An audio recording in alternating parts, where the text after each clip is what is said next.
Alors on a une autre question maintenant, c'est une question qui est posée par Michel Elderaï de Netivot. Netivot, ville ô combien bombardée depuis des années, et particulièrement ces dernières semaines, qui pose la question: qui est ce Armilus Aracha qui veut tuer le Mashiach ben Yosef? J'explique pour tout le monde. On a effectivement dans notre tradition,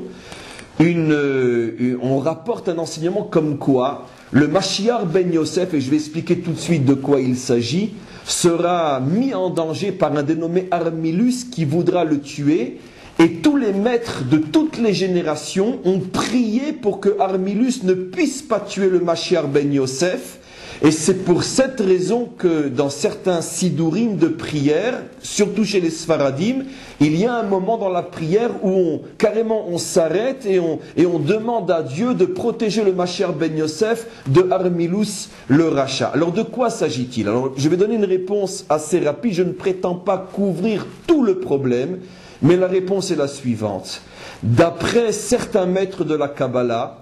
le Mashiach ben Yosef fait allusion très précisément à ce que nous vivons depuis plusieurs décennies, c'est-à-dire la reconstruction du peuple juif sur sa terre avant la délivrance finale, reconstruction, on pourrait dire, qui est essentiellement matérielle, politique, économique, militaire, exactement ce que l'on vit depuis 60 ans déjà qu'a été proclamée la naissance de l'État d'Israël, et bien avant déjà, depuis 100 et quelques années, depuis le retour et la reconstruction des premiers Yishuvim, des premiers Kibbutzim, etc. Et donc toute cette période-là est appelée Mashiach ben Yosef, c'est-à-dire qu'elle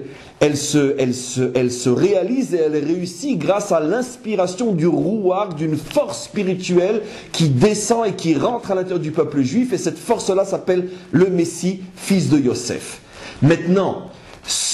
on pourrait dire, cette force-là est extrêmement en danger, et terriblement en danger. Pourquoi? Parce que, comme c'est une reconstruction qui n'est pas encore 100% spirituelle, c'est-à-dire qui n'est pas encore 100% fidèle à la Torah, bien au contraire, comme on le sait depuis des décennies, la Providence a voulu que la reconstruction d'Israël sur sa terre, sur le plan national, passe par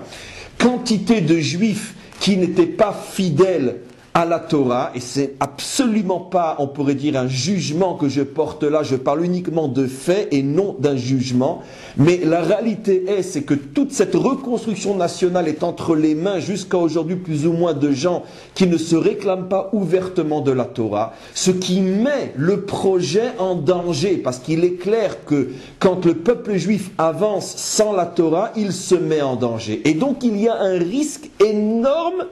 que, chas v'shalom, que le projet pourrait capoter, et que Armilus, qui sont d'une certaine manière toutes ces forces contraires qui aujourd'hui s'habillent à l'intérieur d'Ishmaël, mais qui peuvent aussi s'habiller à l'intérieur de toutes sortes d'autres ennemis qui sont moins visibles, qui se cachent derrière Ishmaël, et je ne veux pas rentrer trop dans les détails, mais il suffit tout simplement de se rappeler que la guerre, l'offensive n'est même pas encore terminée, c'est que le monde entier a déjà prélevé des centaines de millions de dollars pour reconstruire Gaza, et certainement pas uniquement pour des raisons humanitaires. Vous savez, il y a une blague qui sort maintenant en Israël, qui est la suivante, elle date de quelques heures. C'est un des représentants du Hamas qui rencontre les représentants européens, et il parle des sommes qui vont être allouées maintenant à Gaza, et on parle, admettons, de 100 millions d'euros, et le représentant du Hamas dit: ça inclut la reconstruction des souterrains ou ça n'inclut pas la reconstruction des souterrains? Ça veut dire qu'avec cet argent-là, est-ce qu'on va avoir assez pour aussi reconstruire les souterrains qui nous permettent de faire toute la contrebande d'armes? C'est une blague, mais ô combien est tristement vrai. Les Européens savent très bien que c'est le Hamas qui a la main mise sur chaque sou qui arrive dans la bande de Gaza, et donc on t'en donne 20, 30, 40, 50, 100 millions d'euros, on sait que ça veut dire 100 millions d'euros pour reconstruire le terrorisme. Donc ce n'est pas les ennemis d'Israël qui nous manquent, c'est ça Armilus,